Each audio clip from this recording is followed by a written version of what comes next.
A cada dia que passa, percebemos que estamos passando por uma troca de modelo de economia, de política e de cultura, por que não dizer por mudança de paradigmas.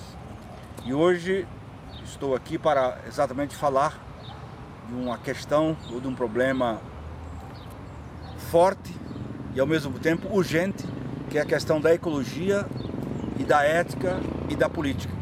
Por que esse tripé ética, ecologia e política? Porque a ética é aquela dimensão que chama o ser humano a agir com respeito a si mesmo, ao meio ambiente, ao seu semelhante, enfim, à própria ecologia. Nós sabemos que essa troca de paradigma hoje, ela se dá exatamente na passagem que está acontecendo principalmente do século XIX para cá, a mudança do modelo antropológico para o modelo ecocêntrico. Porque até então nós tivemos na história três modelos que fossem modelando a caminhada da modernidade e também da humanidade. No primeiro momento nós vamos ter toda a visão do cosmo, que nós chamamos de cosmocêntrico.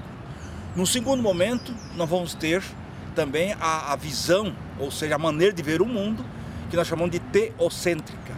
E depois vamos ter uma quarta, ou melhor dito, um outro modelo, que é a chamada antropocêntrica subjetal, onde a preocupação passa a ser com o sujeito, com a subjetividade, e não mais nem com o cosmo, e nem com a ontologia, nem com o ser.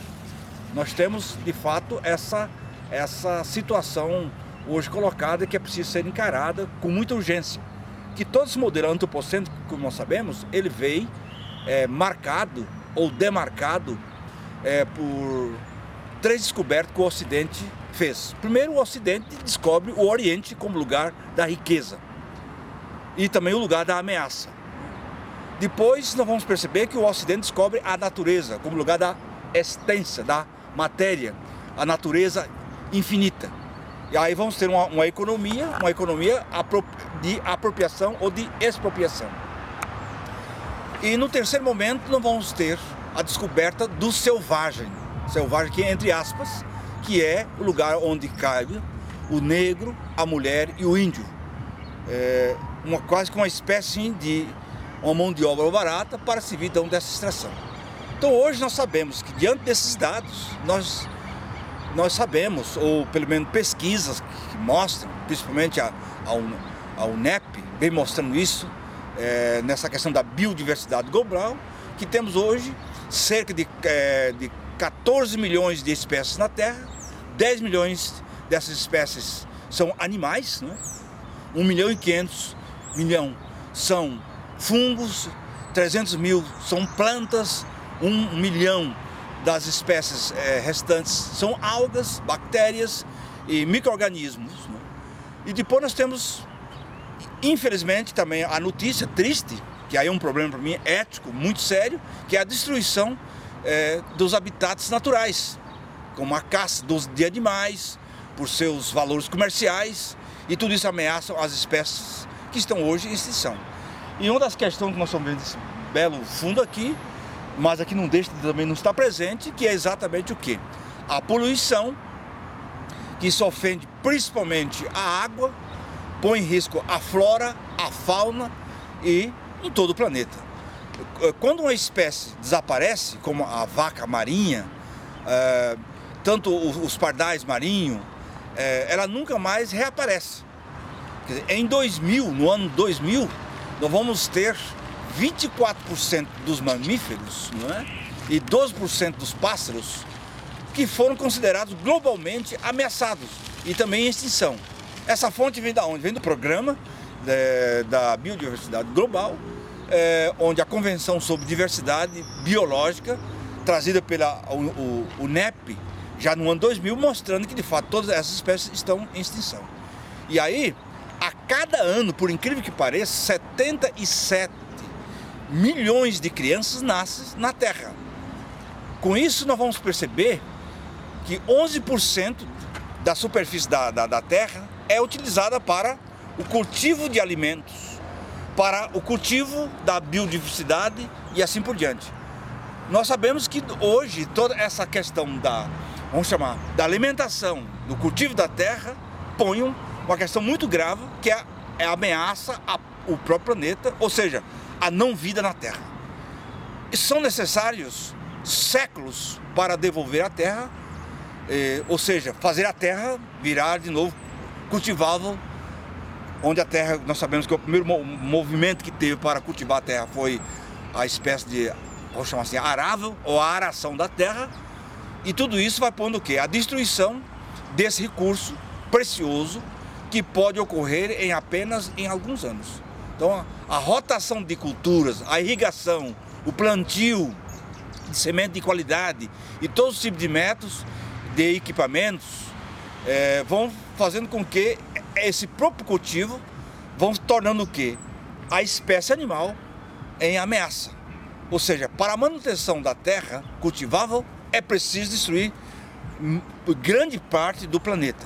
Então, com isso, eu gostaria nessa primeira parte de deixar bem frisado que em países desenvolvidos nós sabemos e percebemos nos estudos e vemos também empiricamente que os fazendeiros, os que cultivam as terras, utilizam esses métodos além de fertilizantes, as pesticidas, químicos, não é?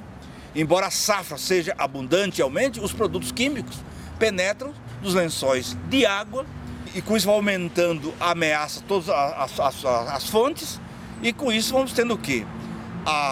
Os lençóis freáticos de água subterrâneos sendo contaminados. Quer dizer, isso contamina a terra e toda a água. Os fazendeiros do mundo inteiro perdem uma quantidade preciosa da camada superficial do solo devido ao quê? A degradação provocada pelo vento e pela chuva, e a degradação da terra ocorre como resultado de pastoreio excessivo, de desflorestamento, da agricultura e da exploração.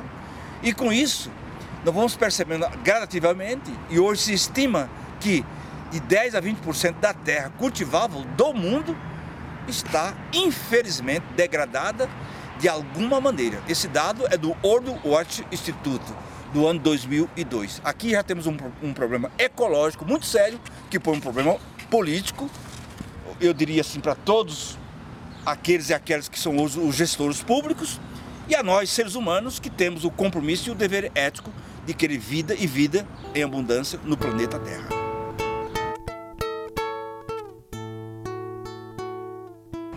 A má administração das florestas cria terra árida, resultante de que do desflorestamento, ou seja, da poda, da corte da árvore. Porque nessa economia extrativista, foi passado para nós a ideia de que árvore de pé é sinal de prejuízo, sinal de não progresso, sabendo que esse progresso significou e significa ainda a destruição do meio ambiente. Temos que defender essa tese com muita ênfase, porque na verdade é essa situação que hoje nós vemos e pagamos um alto preço. Quando as árvores usadas não são mais substituídas, o que acontece? O solo se torna árido. E a aridez do solo, em muitos lugares, inclusive no Mato Grosso, em várias partes do Brasil, e por que não dizer na América Latina e no mundo, hoje não tem mais condições de plantar nada, porque de fato é um solo que não tem mais a capacidade bioenergética ou mesmo biológica para germinar qualquer tipo de semente. Então as árvores são um componente importante para a vida da Terra, do planeta Terra. As árvores repõem a umidade por meio de suas folhas, elas absorvem o calor do sol e o dióxido de carbono. O desflorestamento é responsável pela adição do dióxido de carbono na atmosfera. Em países em desenvolvimento, principalmente no caso do Brasil, a madeira de árvores exóticas é explorada por seu valor comercial. Hoje há uma verdadeira, como é que diz, extração de madeira para gerar riquezas. Isso cria uma base econômica valiosa, valiosíssima, sem dúvida. Ao mesmo tempo, a derrubada de árvores destrói o delicado equilíbrio de todo o ecossistema de plantas e também de animais. Para manter o equilíbrio, o reflorestamento é necessário, só que nós sabemos que isso é um problema hoje muito sério. Até se fala da economia verde, teve agora a Rio+20, que foi todo um discurso do corretamente ecológico, mas nós sabemos que isso, para usar aqui uma gíria bem completa, é conversa para inglês ver. Porque nós sabemos que o eucalipto ele é plantado, na verdade, mas ele é podado e logo põe de novo a natureza descoberta. E o eucalipto, na verdade, não é árvore que produz exatamente aquilo que precisa o ambiente, o habitat natural. Então, com isso, o que nós queremos dizer? Que as florestas funcionam como habitat natural de 2/3 das espécies da Terra. O Instituto Nacional do Câncer dos Estados Unidos identificou propriedades que combatem o câncer em muitas plantas exclusivas do ecossistema de florestas tropicais, como as florestas brasileiras. Quer dizer, ecossistemas, brejos, pântanos, mangues, estuários de águas rasas, areias marinhas, né? E como é que diz? Desaparece devido ao quê? À ganância econômica, infelizmente. Em alguns países, os governos oferecem incentivos a camponeses que desejam estabelecer nova terra fértil em antigas terras úmidas. E com isso nós vamos percebendo gradativamente que para garantir essa umidade da terra é preciso toda uma troca de educação ecológica. Eu diria assim, uma maneira de ver o mundo de uma outra possibilidade, não mais como lugar sólido da riqueza, mas lugar de gerar a vida. Se não for boa para a plantação, o que é que se faz hoje com a terra? Normalmente, a terra é utilizada para pasto, para criar gado, criar cabrito, carneiro e etc. 26% da massa de terra mundial é utilizada para a produção de carne bovina e produtos derivados. Uma parte da terra cultivável da planta é utilizada para o cultivo de grãos, para alimentação de gado, carneiro, como já disse, também de porcos e de aves. Não é à toa que hoje nós temos aí os grandes aglomerados de sadias, perdigão e etc., que são verdadeiros, aglomerados mesmo, que criam grandes percentagens de porcos e de árvores, mas ninguém está perguntando sobre hoje o impacto disso no meio ambiente. Então, para ir finalizando, eu diria o seguinte: depois que a carne é processada para o consumo, ela é embalada para distribuição. A embalagem do produto é mais um ingrediente do problema de descarte de lixo do mundo. Depósito de lixo, que hoje em muitos lugares é visto como luxo, mas lixo e luxo é uma equação muito perigosa, porque todo mundo está atingindo a capacidade máxima. À medida que o lixo desses depósitos apodrece, as doenças se multiplicam, produtos contaminantes penetram na terra e em seus lençóis de água subterrânea. Perigosos produtos químicos descartados vazaram em aterros sanitários a céu aberto. Infelizmente nós temos isso. A cidade de Love Canal de New York, ou de Nova York, nos Estados Unidos, foi construída sobre um depósito de lixo químico de 25 anos. Veja bem que gravidade é essa. Contaminação radioativa, ou seja, com essa questão da energia nuclear, que ficou muito fácil hoje em qualquer parte, em qualquer pedaço encontrar ogivas. Então a radiação hoje ela é encontrada inclusive em aterros sanitários, com depósitos hospitalares e etc. Então são gerados, infelizmente, mundialmente, de 300 a 500 milhões de toneladas de lixo perigoso a cada ano. Essa é a fonte do World Watch Institute. O descarte seguro de lixo radioativo de alto nível é um problema ou um perigo não resolvido em todo o mundo. O lixo nuclear, criado quando o físico Érico Fermi concluiu sua experiência nuclear original em 1942, continua intacto. Veja que perigo, que ameaça nós estamos vivendo hoje do ponto de vista da vida do planeta. Intacto uma coisa dessa. Um outro problema do meio ambiente, que é o nosso tema aqui, é o turismo. Como a maior geradora de emprego do mundo hoje é a indústria turística, espera esperava empregar 330 milhões de pessoas em 2010. A indústria, na verdade, de 4,4 trilhões, cria conveniências para turistas que normalmente destrói ecossistemas locais inteirinho. Isso é dado do Banco Mundial. O movimento do ecoturismo destina-se a manter a beleza natural, a cultura inata de uma área. O ecoturismo permite que os visitantes explorem a natureza sem provocar impactos ambientais. Nós vamos ver daqui a pouco o que significa isso do ponto de vista do ar, do ponto de vista do meio ambiente, que eu acho que até é melhor dizer ambiente inteiro, como está aqui o nosso documentarista aqui, o nosso roteirista aqui, o Júnior, não é? Que sabe muito bem do que eu estou falando, que não se pode falar mais de meio ambiente, porque o ambiente tem que ser inteiro, porque nós temos que respirar de pulmão inteiro. E como nós sabemos, a Terra, o planeta, é um pulmão. Por isso que mexendo nas árvores, mexendo na água, mexendo no ar, nós estamos mexendo no ambiente inteiro. Por isso que muitas vezes esse meio ambiente é porque é meio ambiente mesmo, porque está deixando de ser ambiente inteiro, infelizmente. Ar é um tema muito caro à humanidade. Ar é um tema muito caro à vida. Sem ar não há vida. Não é à toa que os gregos, quando eles pensavam o mundo como cosmo, como ordem, eles vão definir o mundo por 4 elementos: água, ar, fogo e terra. Nós vamos falar hoje especificamente do ar, porque nós estamos aqui falando hoje no espaço, aqui no meio ambiente, onde nós estamos muito preocupados com a qualidade do ar.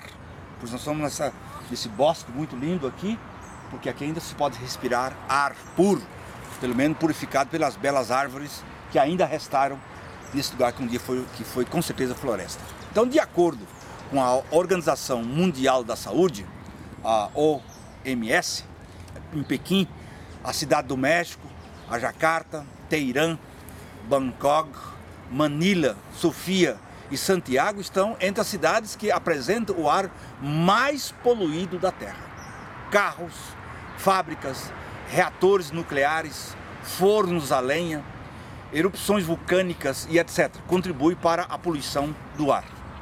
Em países em desenvolvimento, a maioria dos resíduos lançados no ar, como São Paulo, já vemos a olho nu isso, é resultante da queima de carvão de pedra, madeira e carvão vegetal para o combustível. Os países desenvolvidos poluem o ar com dióxido de enxofre de indústrias e usinas elétricas, óxidos de nitrogênio, de usinas elétricas, indústrias e carros. O monóxido de carbono de carro hoje é o grande ameaçador do ar. A mistura de dióxido de enxofre, óxido de nitrogênio e água retorna para a terra na próxima chuva ou nevasca. Isso já é dado a olho nu.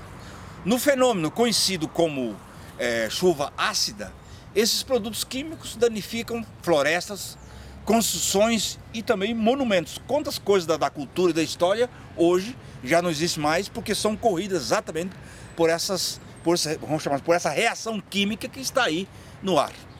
Os cientistas estão muito conscientes de que clorofluorocarbonetos, não é? o que é chamado de CFs, destroem a camada de ozônio que cerca o planeta. Na verdade, são encontrados em propelentes do tipo aerosol, né? O famoso desodorante, né?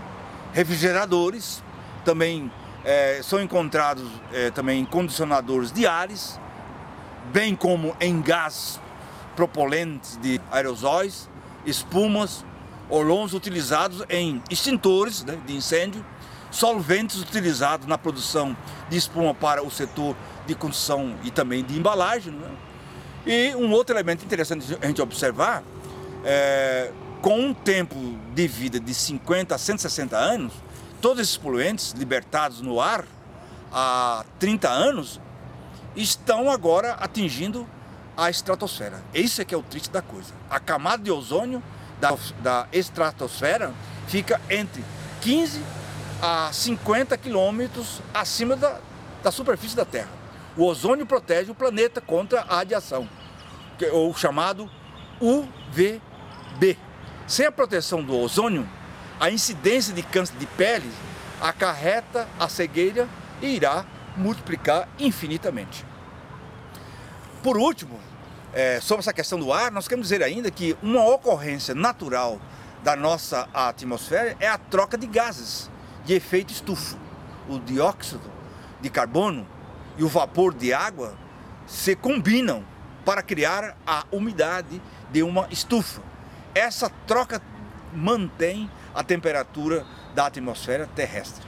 O desflorestamento e toda vamos chamar assim, a destruição do solo que atinge a flora, a fauna e etc., isso faz um combinado, vamos chamar assim, químico, que jogado na atmosfera, nós vamos ter hoje, torno a repetir, as chuvas ácidas, geradoras da poluição, onde temos essa triste notícia, como foi no caso agora de Cubatão, nasce criança sem cérebro, ou seja, criança acéfala. Então, falar do meio ambiente hoje é, acima de tudo, falar mais do que falar de ecologia, porque muitas vezes a ecologia, o discurso de ecologia, muitas vezes, em certos espaços, não passa de uma etiqueta social. Então, falar de ecologia hoje é falar de um problema ético, se queremos continuar no planeta Terra.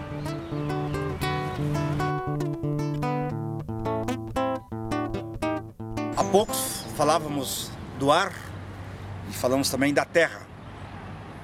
Agora falamos de um outro elemento muito importante da composição do ecossistema, que é a água. 71% da superfície terrestre é composta de água. 94% da água da terra é água salgada. 99% do suprimento de água doce da terra se encontra congelada em geleiras sobre as placas de gelo polares ou enterrada no subsolo. A água é essencial para sustentar a vida na terra.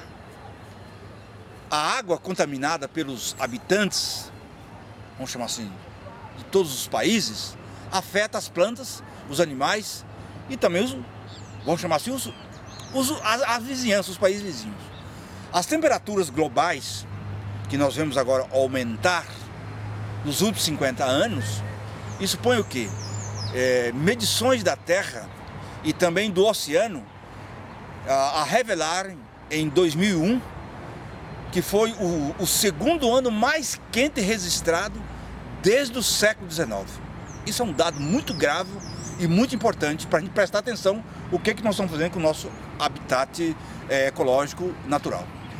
A maior parte, 69% do suprimento de água doce e limpa da terra é utilizada para a produção de alimentos. 23% da água doce e limpa são utilizados nas indústrias.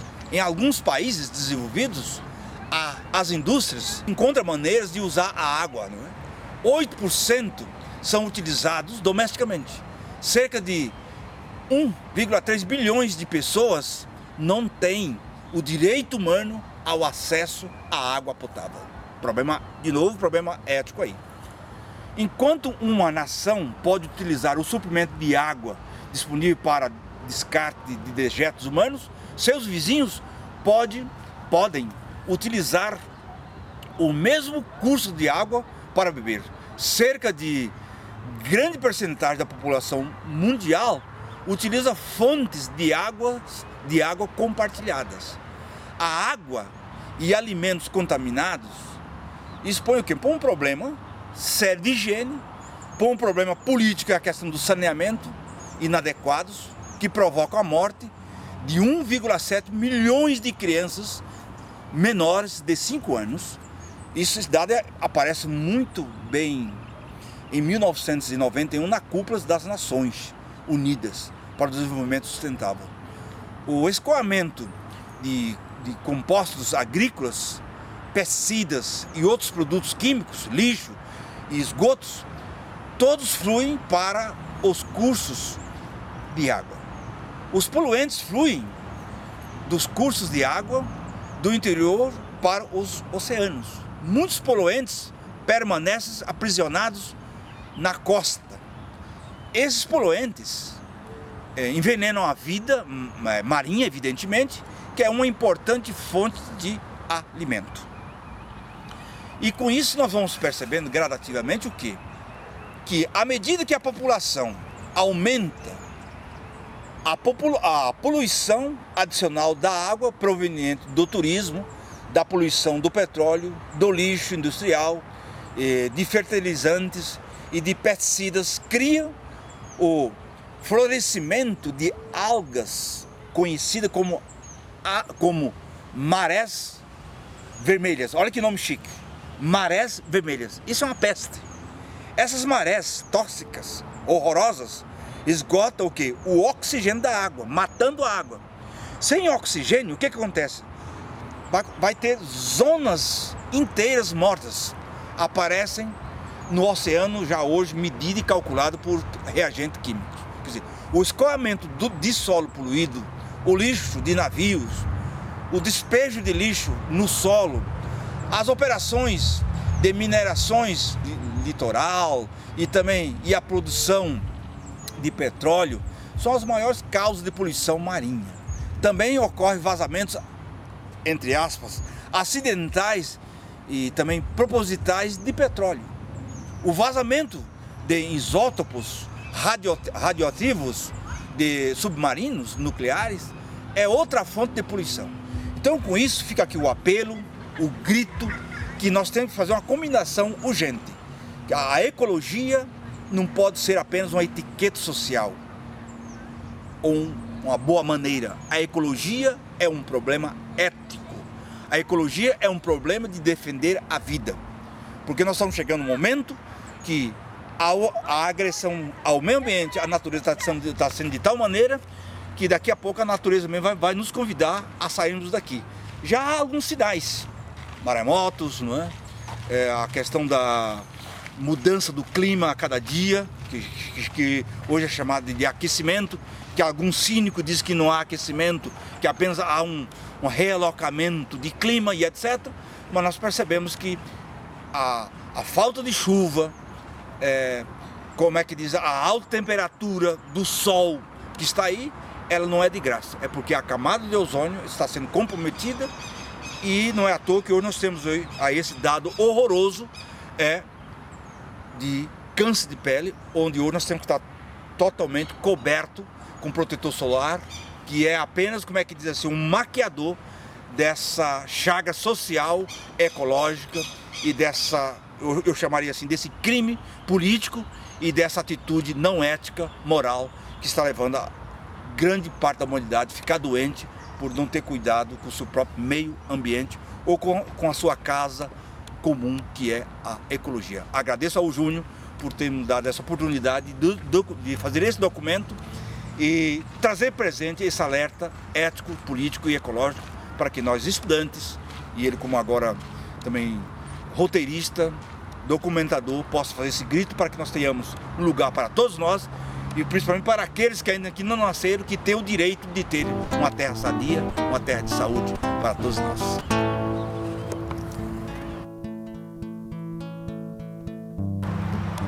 Nós queremos encerrar essa conversa, esse diálogo com um grande ecologista que foi Francisco de Assis. Estamos, na verdade, saindo da época em que tudo era expresso e explicado em termos sociais. Hoje nós sabemos que temos que revisar um pouco esse discurso. Quero encerrar com o discurso de Francisco de Assis. E esse discurso dele virou uma oração, que daria para dizer uma oração universal, onde todos os credos hoje professam essa oração como um chamamento à vida. Então ele diz assim: Senhor, fazei-me instrumento de vossa paz.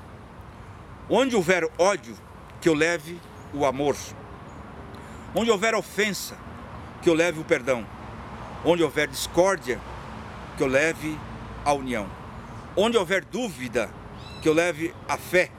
Onde houver erro, que eu leve a verdade. Onde houver desespero, que eu leve a esperança. Onde houver tristeza, que eu leve a alegria. Onde houver trevas, que eu leve a luz. Depois ele diz: Ó Mestre, fazei que eu procuro mais, consolar que ser consolado, compreender que ser compreendido, amar que ser amado, pois é dando que se recebe, e é perdoando que se é perdoado, e é morrendo que se vive para a vida eterna. Com São Francisco, né, Júnior, pedimos perdão à natureza pela agressão que fizemos a ela.